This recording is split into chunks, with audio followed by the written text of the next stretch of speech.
Ori, but now we also have a Lee Sin. I like this. Kicking around, jumping, and hopping everywhere. Levi is a god, so great. Anytime he's on Lee Sin. It's also a bit of a old school counter pick into the Kindred where she drops her ult and then you kick her out of it, land your Q, and then you get the Q execute damage when she's out of the ult, get to finish her off. Watching Nintendo pretty carefully, can probably assume that he went and dropped a ward in the own Tri-Brush. Yeah. So this path by Levi, if they do know where the ward is, also know that this is not covered, he can get this steal and then potentially go in for a gank behind him. And Nintendo is pushed up far enough in the lane that even when the ward sees him, he won't have enough time to react. Here we go. Finally got that level 1, 2, 3. He has to not use Lightning Rush too fast, as that will completely shut down his gap closer. He uses it right away. Dead to rights is going to connect on this kill. Nintendo definitely going down for first blood. Brandini picking that one up. Play in favor of Brandini there for the top side. We heard a Blazeala say it. This guy's been making moves lately. Get a little credit from a former teammate, and they give him the pressure top side with what was a final Camille pick in Champion Select. Speak of bot lane. Flash forward from Mabry. Just misses. The knockup from Stunt's going to slow everything down and actually give 100 Thieves a chance to fight back. They actually come away with a bit of a summoner advantage. It's like boots for Nintendo in lane very quick. It's something you almost need to get as Kennen falling behind. Your damage falls behind fast. It doesn't feel like you can do things to someone, but bot lane still has a lot of the love. Go those Levi. Taps going onto Mabry. His defense is now down as Cake tries to be the first one. The ward is over. Levi using the ward as utility, so full damage goes on to Mabry, and they pick up a kill with 2 assists. Nope, Brandini is already doing pretty well for the lane matchup given how it went. Though he did get the counter pick into it, so he's more than happy to get this early on anyways. And here we go, we're going to get a fight. Feels good. Nintendo down to about 80% HP. They see Speak on the right side. He's going to try to stun bot Levi. Not too much. Oh, actually quite a bit of damage coming through as they get into the challenge. That's what I'm talking about. He did it. Textbook. You said it before, and the 1-2 punch comes through for Levi. A hit and a stun on a Brandini, but no follow-up there from Nintendo as they stay. And Levi says, hey, you think we could take this down? Nintendo sees it for what it is. He starts backing off. And man, Levi, when he gets a target in his eyes, nothing distracts him. He ran right through the Kennen Maelstrom, takes the W to Brandini, kicks out his target, gets the Q onto him, assassinates the Kindred. And this whole time, Nintendo's just watching it happen. Look at him try and go in and stop Levi from getting in there. Gets the stun, and Levi's like, whatever, I know what I'm doing. I'm taking this W, I'm getting the kick, getting the Q. Bam! Easy. Clap.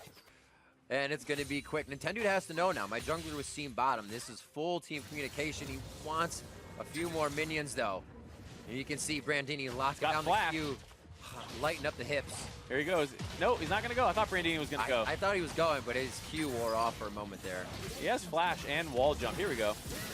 Flashes in. Hextech ultimatum is down. Brandini gets in. A quick kick up. He actually kicks him into the walls. He can't go any further. Holds the resonating strike and moves in sonically on the wave, if you will. 4-0 now for 100 Thieves. Or maybe they'll go bot lane. Ooh.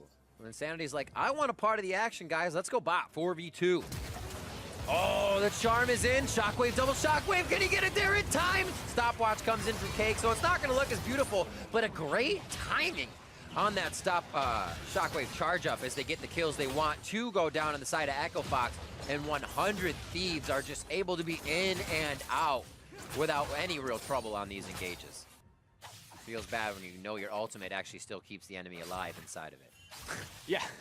You're like, I'm going to stun you and shock you, and it's going to hurt, but you just won't die. Here it is again. He throws down the ultimate, gets the adaptive shield for Brandini at first, which actually hurts Nintendo even more as you see Yasui go down on the bot side. Nintendo gets out with about 500 HP. A quick kick to the backside, and Nintendo goes down. Now Spica in a 1v1 with Brandini. He's not going to give him the Lamb's Respite. Spica comes up with the Retribution kill assist, and the turret goes down on the bot side of the map as 100 Thieves continue to bite down on their advantage. Yeah, but with Spica showing up at the top side and Orianna having pressure mid, they know no one can possibly be down in this bot lane, so they're going to grab this inhibitor turret and they're going to stick around for the fight afterwards probably. Triple chain of corruption going out. They should be able to move safely into their defensive position, I believe. Excuse me?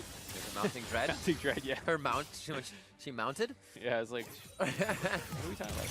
Oh! Disarmed as he slingshots out, but now has the chance to attack again. Back and forth, Yasui with the blue suede shoes on, trying to dance himself to safety and to the aggressive kill The help of Spica there picks one up as Cake enters the fight a little late, but just enough time to help take down the turret on the bot side. Echo Fox with a little window to move their pressure around, but they always have something to think about, and they have to get back to defend a bit with top pressure and mid pressure. Uh-oh, Mabry. Oh, I was going to say where the pressure continues, but it's going to be immediate.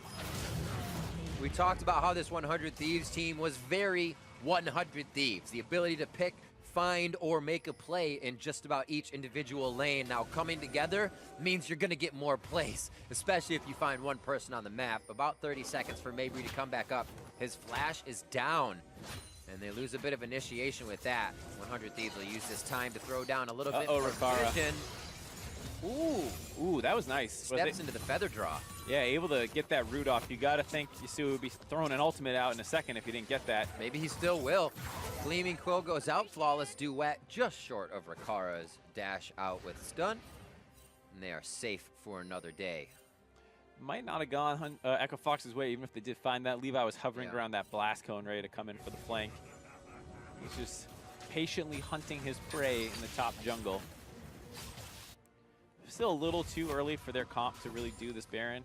Rakara's at 2 items, which is nice, but Levi doesn't really have any items. Here they go. They find Mabry again. Why not? Is there a glitch in the Matrix? We just saw this. Oh, he lives! Ooh, the Guardian Shield. Fixed. The Guardian Shield keeps him alive. Brandini wants the kill. Oh. Settle for Cake instead. I thought Brandini was going over the wall. Cake is definitely in a bad spot, and they slice him up. I believe they made a wish, and that was going to be that Baron is next. Don't tell anybody or it doesn't come true. They are going to head that way, though, so we can assume. The wall goes 100 Thieves, and Baron will go down quite fast. Mitsui will try and make a play about it. We'll see what happens. Oh, Flawless Duet. Is Flawless Duet get vision? Question from a caster. Yep. It throws down the ultimate. That does. And he's going to go down fast. Spica gets the shockwave to go down, so they used a few ultimates, but I don't think he's getting out of this one alive. Another kill coming in for Brandini as he is just able to cut up the competition left and right. Having a great game on that top side with pressure from Levi to start, and they have used the advantage nicely, now picking up Baron. If anyone's watching this game from the other Academy teams, make sure not to pick Kindred with Lee Sin up. Yeah. This looks pretty rough. Here, Yasui walks forward, wants to drop the ultimate. Stunt goes in right at the exact same time, or he also drops a ton of damage. Brandini's off the wall as well. Now Spica's going in, gets pulled away from the wall. Baron's still at 3K though, so it's not even like he's in Smite Seal range. Well-timed Q by Brandini, because we were talking about it on the LCS analyst desk a little bit, how many players mistime Kindred ult. They see the animation start coming down where the heal is going to drop, and they try and time it with that, but it actually doesn't expire till after the heal comes through. So once again, for people, wait till you see the heal. They're going to be invulnerable through the heal, and then it'll wear off. There's also a bit of time for her to hit the ground as well, so if you cast it late, then you just feel even worse in the initial cast. That too. She kind of has to punch the ground. Quick checks from a gleaming. Whoa! He just placed that and he heard the Q charging up. He's like, I don't like this situation at all. You can see his Zeke's conversions connected over to Rakara as the duo has a little more utility with each other. Storm Razor into the Phantom Dancer, and the dance from Stunt goes in. Levi there, kicked again. Spica out of the ultimate, time after time. It's not even like it's hard to do. It just happens if you pick Lee Sin against Kindred. Or maybe Levi's just making it look amazing because he can. They're on the top tier turret, but it does look quite easy for 100 Thieves right now to make it inside the base. It looks like they're going to make a little more pressure for Echo Fox to deal with. It's not the hardest thing to do, but I don't think anyone makes it look as clean as Levi does. That's so true. Absolutely beautiful Lee Sin play, 5-0-6. Tons of kill participation here. And the only one going down is Brandini, and that's because he's had double champion focus as a split pusher in a different lane. We got the top inhibitor going down, bottom inhibitor has a lot of damage. Nintendo is going for it all. Zanya's not there yet for him. Cake is going low as Nintendo goes down. Yasui in the middle of the fight. Featherstorm is drawn back as Yasui is shut down where he stands. Brandini a little too deep becomes the 4th kill on the team as well. And we see Stunt going down. Actually, he is the 4th. As 100 Thieves still feel like they can stay and play. A lot of damage from Ricardo Oh and my Insanity. God. Kicked back is Spica, and Kindred is secured as a kill along with Mabry. A lot of damage stands inside the base with a Baroned up 100 Thieves, and they will push themselves up in the standings. A victory here feels very good for them as they will move to 9-7 in the summer split for the Academy League. Off the back of Levi's Lee Sin, making plays all game long. Snowballs the top lane, finds some kills in the bot lane, and continues to destroy people, making sure we end the game on a beautiful flash kick back into his team. And a great game all around. We saw from Champion Select, I should say we saw from Champion Select yesterday, 100 Thieves got outpicked by Cloud9. It just did not look like a composition they could do half of this stuff with. Yeah. Now they get a composition where you got Camille, could easily win a lane. Mid lane, not much action, but Orianna holds a lane even, can get some roams on if there's a push, but holy moly, bot lane went hard, and Levi went hard. Let's bring up this reel because it is a Levi reel for the highlights, and he starts off on the bot side. This one's more of a brain play than a finger play. He knows that Mabry has no flash, just runs right at him. And then you find that kill really easy. Thank Good you. focus. Don't get distracted by Cake. This is when the big plays start showing up. He gets interrupted by Nintendo, but Levi knows to stay on the main target, gets on the Brandini. This forces the Kindred ultimate down, kick him down, Q him out. Bam! Free by Levi. And like you said, you know, it's not like it's necessarily the hardest thing to do to press R on the Kindred, but with how smooth Levi is, he just makes it look next level. I love that. Well-timed kick with the Hextech ultimatum up means that you get the damage, but he stays in range. Here's another smooth one, just makes it look so easy. It's instant too. He does, he's like, oh yeah?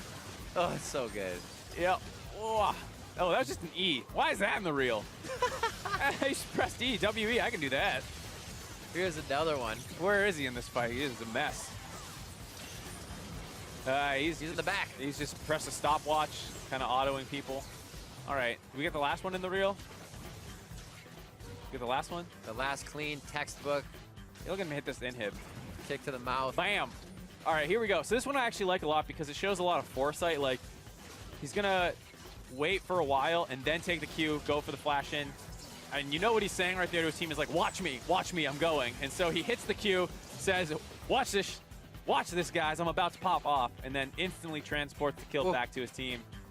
Beautiful, beautiful game by Levi. That's a gold graph you always want to see, especially if you're a team heading towards the playoffs.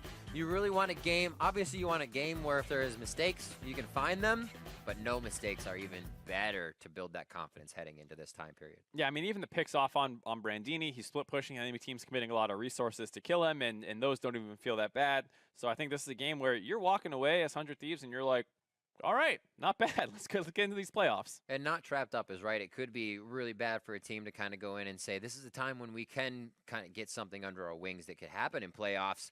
They go for the straight win here, and 100 Thieves move up in the standings. We've got one more game coming up for you today. After the break, Team Liquid faces off against Optic Academy. The Academy League returns right after this. Without Mark's finger.